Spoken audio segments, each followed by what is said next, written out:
Bismillahir Rahmanir Rahim. Alhamdulillahi Rabbil Alameen. Wa salatu wa salamu ala Sayyidil Mursaleen wa ala alihi wa sahbihi ajma'een. Amma ba'd.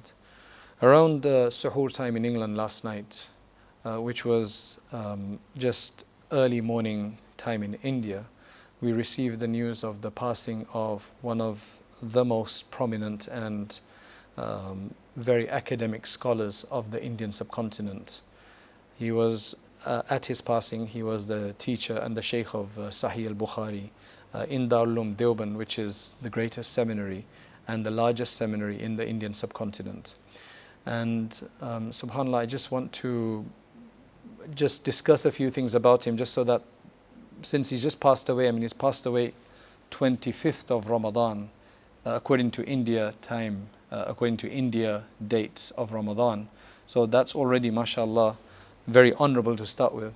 But when a person dies, there's always, the more we can do for them, the better. So the idea is that you understand who this person is, and of course the loss, because whenever you have a person of great knowledge and so on, right, depart this world, that means the deprivation, because the question that arises is that is there going to be somebody else to fill their place, right?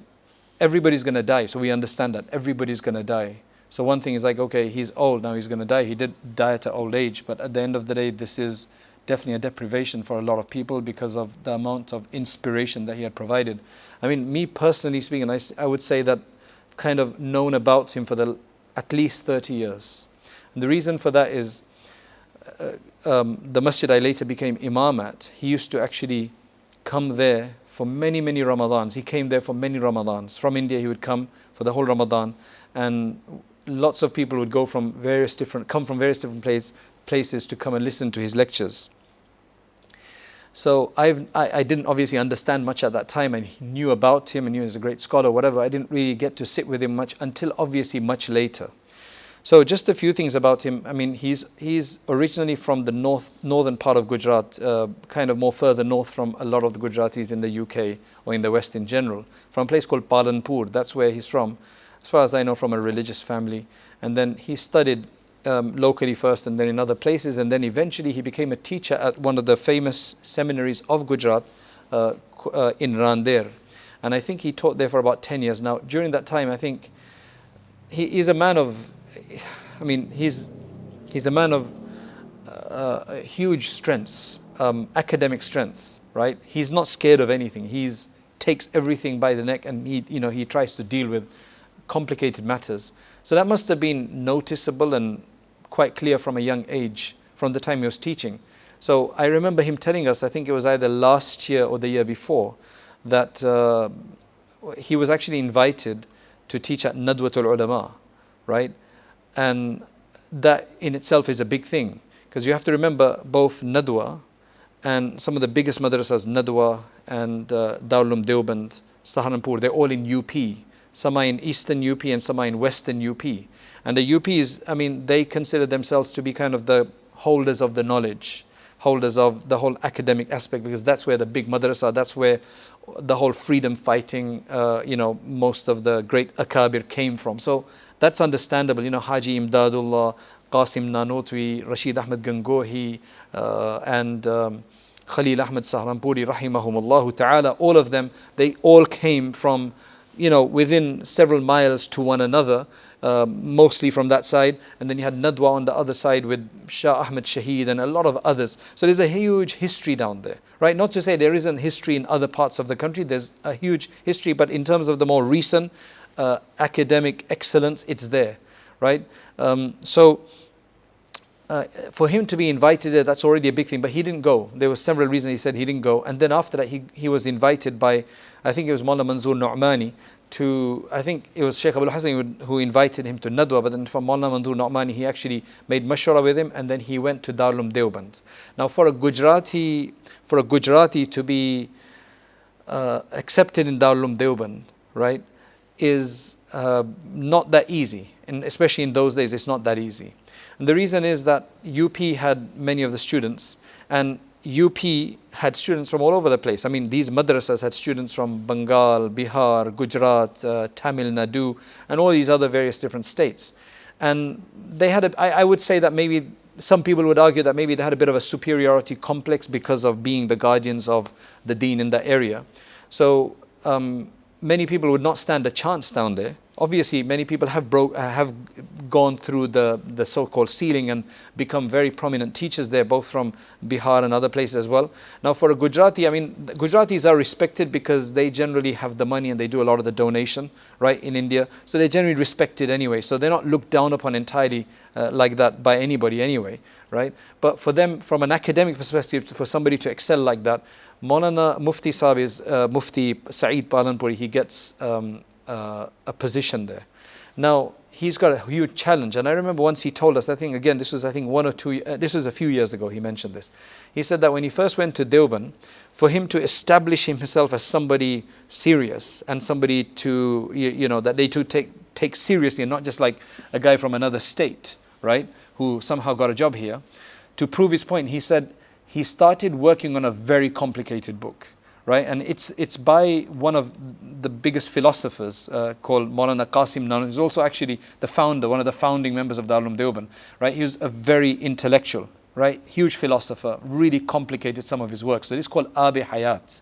The whole discussion is about the life of the Prophet ﷺ in the grave, or lives of prophets in the grave. It's a very complicated book, the way he explains it using the examples and the parallels and resemblance and the metaphors and things like that.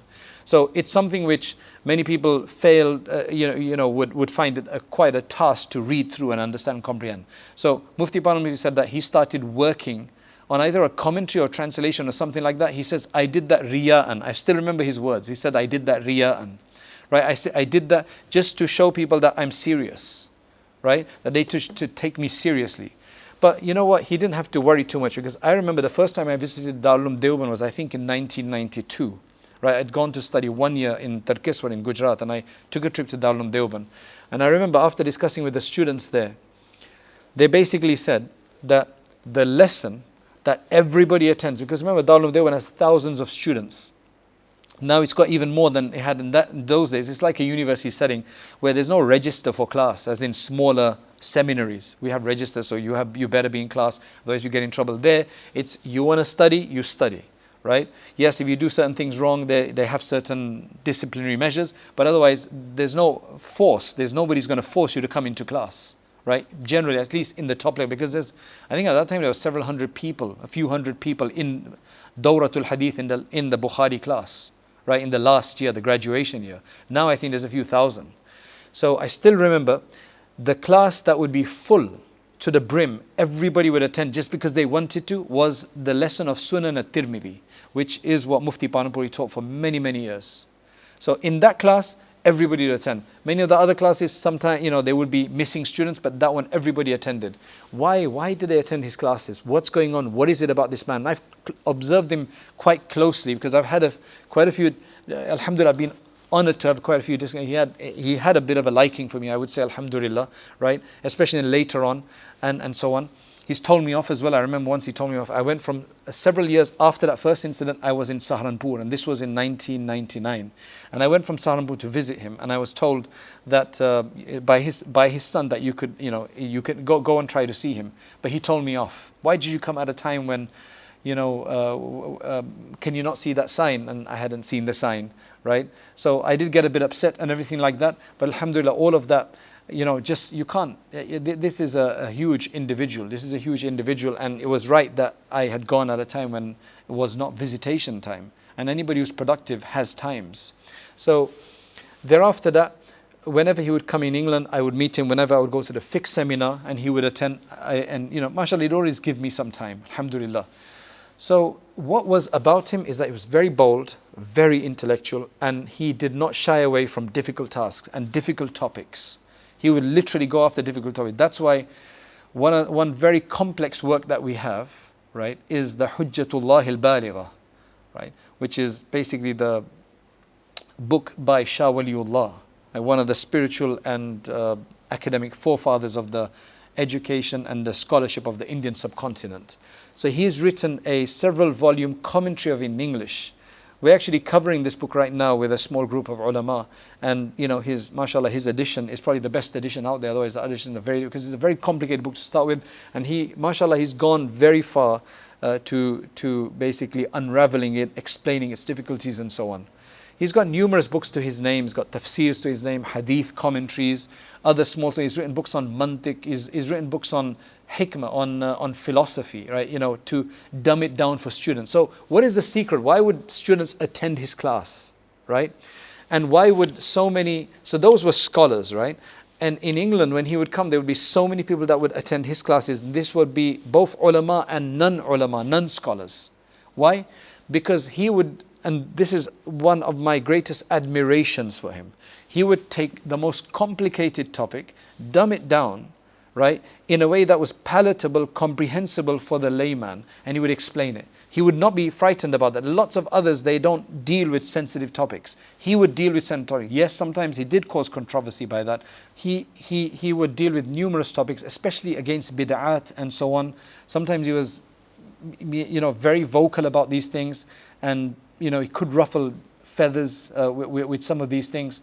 But mashallah, the amount of contribution that he has provided, where he takes the most, even I remember once I sat in a Bukhari dars of his, just a few years ago, right? And it's a very simple dars. The complicated stuff he would just make easy, right? He just had his style. He had a style of what you would call a huge clarity of mind, very clear thought process, able to distinguish things, categorize things. He had a beautiful taxonomy. He would, really understand typology very well, how to separate things out and say, okay, this fits here. He would be able to just unravel things and take them into their component, break them down into their components and then explain it like that way to make it very easy to understand. I think that's one of the reasons why the scholars and the students would really love him. So, alhamdulillah, I think the last time that I met him once was in the last year. This year, unfortunately, the program was cancelled, the fixed seminar, so I wasn't able to see him this year. But the one before that, I met him, and then after that, in last Ramadan, in Masjid Quba in Stamford Hill.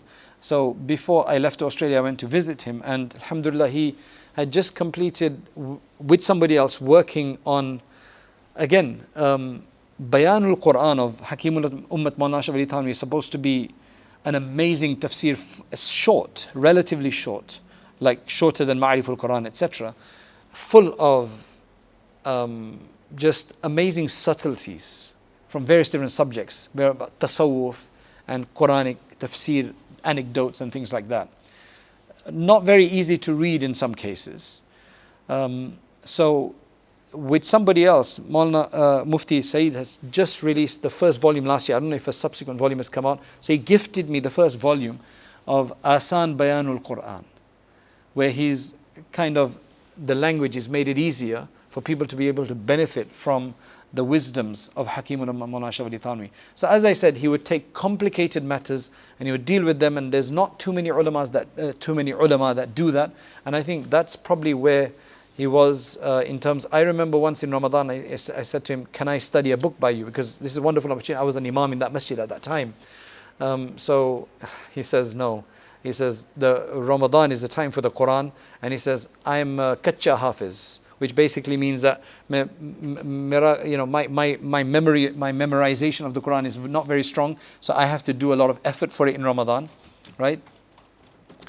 So that's why, no, I'm not going to teach you. I'm just going to do this, and we can have a majlis. You can ask me any question you want. He loved questions. He loved to sit and discuss things. So I think it was generally after Dhuhr, and there was, mashallah, lots of local ulama that would benefit from him like that. Lots of other people that would benefit from him like that. So a lot of wonderful anecdotes, because his reading was quite far. His understanding of the manhaj and just basically where things were going was quite good as well. So we ask Allah subhanahu wa ta'ala to reward him immensely. And inshallah, he's left behind a lot of students, right? All the graduates, the thousands of graduates who loved him, every year that would graduate from there, and then the people that he infused around the world with inspiration, and all the books that he's left behind. Mashallah, definitely somebody who's going to go down into history, somebody who lots of biographies are going to be written about.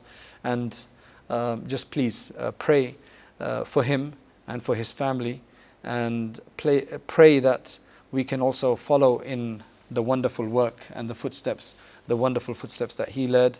And mashallah, the death in Ramadan as well is a wonderful thing. So may Allah subhanahu wa ta'ala accept him and excel him and raise his status in the hereafter as well. Wa akhiru da'wana anil hamdulillahi rabbil alameen.